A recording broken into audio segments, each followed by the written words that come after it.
جھوٹ سے بچنا، دھوکے سے بچنا۔ میرے نبی سے پوچھا گیا یا رسول اللہ مسلمان کنجوس ہو سکتا ہے؟ ہم نے کہا ہو سکتا ہے۔ یا رسول اللہ مسلمان کمزور ہو سکتا ہے، بزدل ہو سکتا ہے، ڈرپوک ہو سکتا ہے؟ آپ نے کہا ہو سکتا ہے۔ یا رسول اللہ مسلمان جھوٹ بول سکتا ہے؟ آپ نے کہا نہیں، جھوٹ نہیں بول سکتا، جھوٹ نہیں بول سکتا۔ ہاں، الا لعنت اللہ علی الکاذبین، جھوٹوں پہ اللہ کی لعنت۔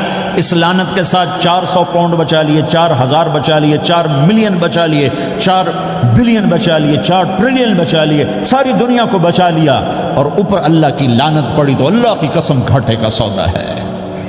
اور سچے ہو گئے، سچ بولا، یہ میں 100 پاؤنڈ کماتا ہوں، لے لو جو لینا ہے اس میں سے، یہ میں 1000 پاؤنڈ کماتا ہوں، لے لو جو لینا ہے، یہ میں 50,000 پاؤنڈ کماتا ہوں، لے لو جو لینا ہے۔ کہ مسلمان کی زبان سے جھوٹ نہیں نکلتا، سچ ہی بولتا ہے۔ آپ تشریف لے جا رہے ہیں، ایک آواز ہے یا رسول اللہ، آپ نے یوں دیکھا کوئی نظر نہیں آیا، پھر آواز ہے یا رسول اللہ، تو آپ نے دیکھا کہ ہرنی ڈیئر چھوٹی وہ کھڑی ہوئی رسی میں بندھی، تو آپ نے کہا کیا ہوا؟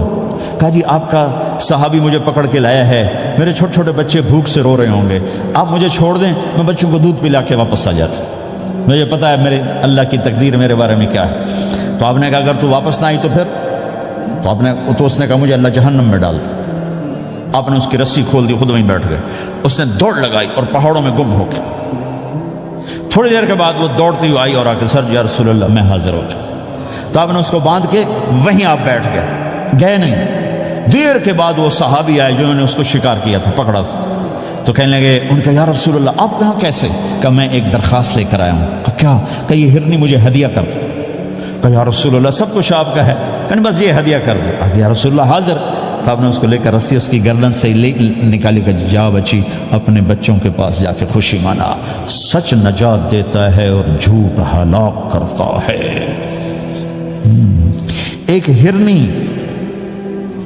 جان کی بازی کھیل گئی سچ بولنے کے لیے، تم چند پونڈوں پہ جھوٹ بولتے ہو، ایمان کو برباد کر کے رکھ دیتے ہو۔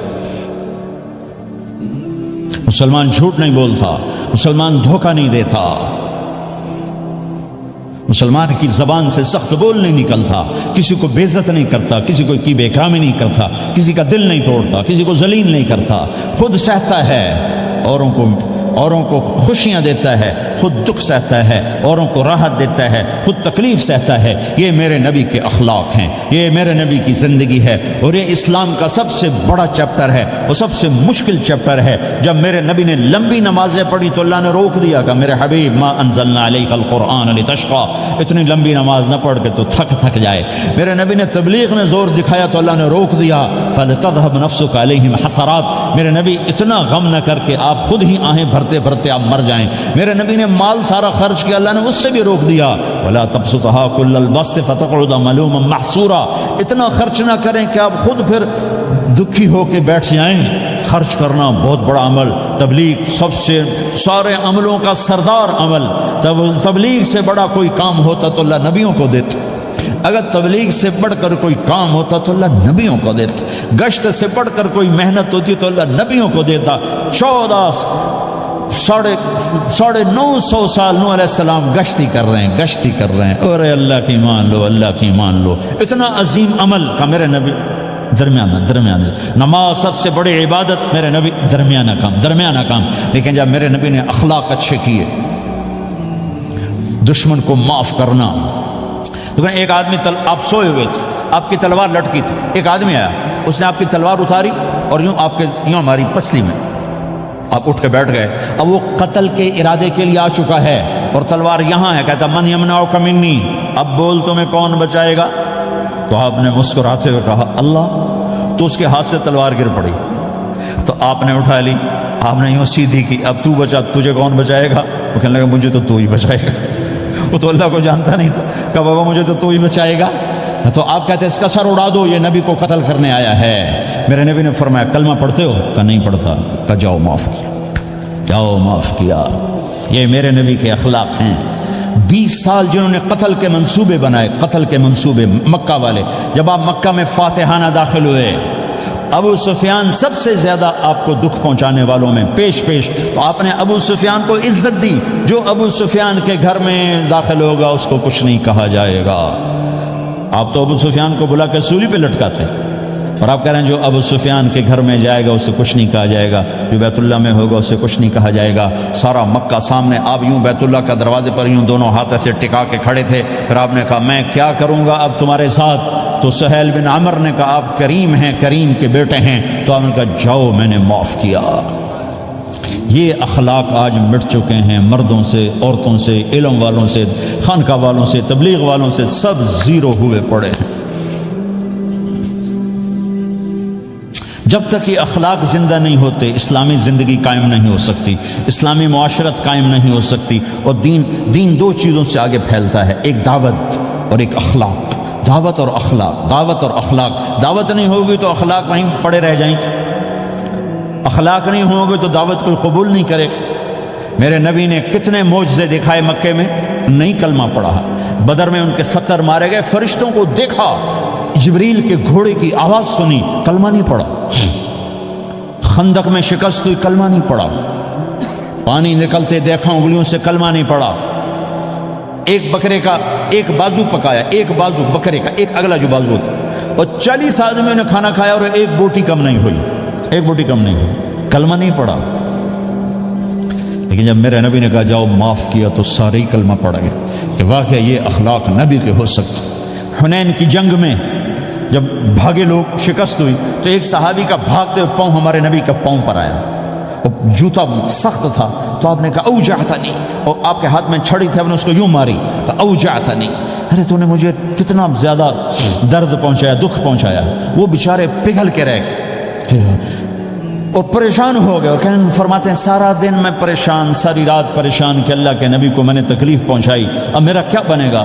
اگلا دن ہوا تو اعلان ہو رہا تھا بھائی جس کا پاؤں نبی کے پاؤں پہ آیا تھا اس کو اللہ کے نبی بلا رہے ہیں۔ تو صحابی کہنے لگے میں نے سمجھا بس اب میری تو دنیا بھی گئی اور آخرت بھی گئی، اب میرے اوپر کیس بنے گا اور مجھے ڈانٹ ڈپٹ بھی ہوگی، میرا کتنا بڑا گھاٹا نقصان ہوگا۔ یہ حاضر ہوئے ڈرتے ڈرتے، تو آپ نے فرمایا میرے بھائی کل میں نے تمہیں چھڑی ماری تھی، وہ مجھے معاف کر دینا، اور یہ 80 اونٹ تمہیں ہدیہ دیتا ہوں، 80 کیملز یعنی 80 پراڈو، 80 رینج روور کا یہ میری طرف سے تمہیں ہدیہ ہے۔ وہ حیران پریشان، یہ میرے نبی کے اخلاق ہیں، یہ میرے نبی کے اخلاق ہیں۔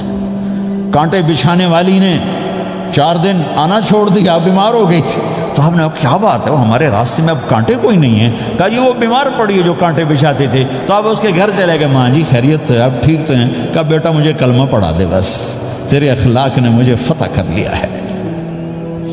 میرے بھائیوں یہ چیپٹر بھول چکے ہیں، بھول چکے ہیں، بھول چکے ہیں۔ جب تک یہ چیپٹر زندہ نہیں ہوگا زندگی اسلامی نہیں بنے گی، معاشرہ اسلامی نہیں بنے گا، اور آگے قوموں کے لیے اسلام کا دروازہ نہیں کھلے گا۔ ہمیں معاف کرنا آتا ہو، ہمیں گالی دینے والے کو دعا دینا آتا ہو، غیبت کرنے والے کی تعریف آتی ہو، اور غیبت کرنے سے، غیبت سننے سے اپنے آپ کو ایسے بچاؤ جیسے زہر سے بچاتے ہو، اسے آگ سے بچاتے ہو۔ ایک دوسرے کو نفرت کا بول نہ بولو ورنہ ساری زندگی تباہ و برباد ہو جائے گی۔ میرے رب کی قسم، میرے نبی نے کہا ایک زبان کا بول انسان بولتا ہے اور جہنم کی گہرائیوں میں گر جاتا ہے، اور ایک زبان کا بول انسان بولتا ہے اور جنت کے درجات پر چڑھ جاتا ہے۔ یہ زبان بہت طاقتور چیز ہے، میں ہر بیان میں اس کو دہرا رہا ہوں کہ جتنا یہ عمل ختم ہو چکا ہے اتنا کوئی عمل بھی نہیں ختم ہوا ہے۔ اور ایک صحابی ہیں ابو دجانہ۔ کون ابو دجانہ؟ السابقون الاولون من المہاجرین والانصار، اس میں پہلی صف کے صحابہ۔ کون ابو دجانہ؟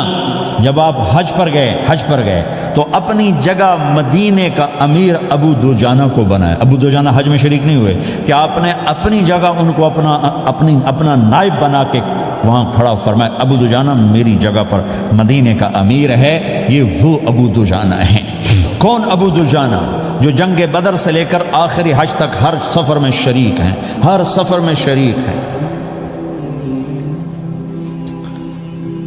ان کی ایک بات میں بتانا چاہتا ہوں، پہلے تھوڑی سی ان کی ہسٹری بتانا چاہتا ہوں۔ کون ابو دجانہ؟ احد کی جنگ میں آپ نے تلوار اٹھائی، کہا اس تلوار کو کون لے گا؟ کئی صحابہ کھڑے ہو گئے۔ آپ نے کہا اس تلوار کا حق کون ادا کرے گا؟ سارے بیٹھ گئے، 3 آدمی کھڑے رہے، ایک زبیر بن عوام، ایک عمر بن خطاب، ایک ابو دجانہ۔ ان کا نام ہے سماک بن خرشنہ، سماک بن خرشنہ ان کا نام، ابو دجانہ سے مشہور ہے۔ تو آپ نے تلوار نہ عمر کو دی نہ زبیر کو دی، ابو دجانہ کو دے دی۔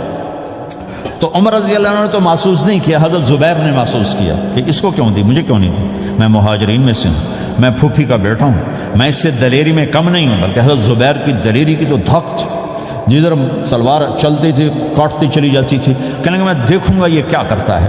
تو ابو دجانہ کے پیچھے پیچھے زبیر ہو لیے۔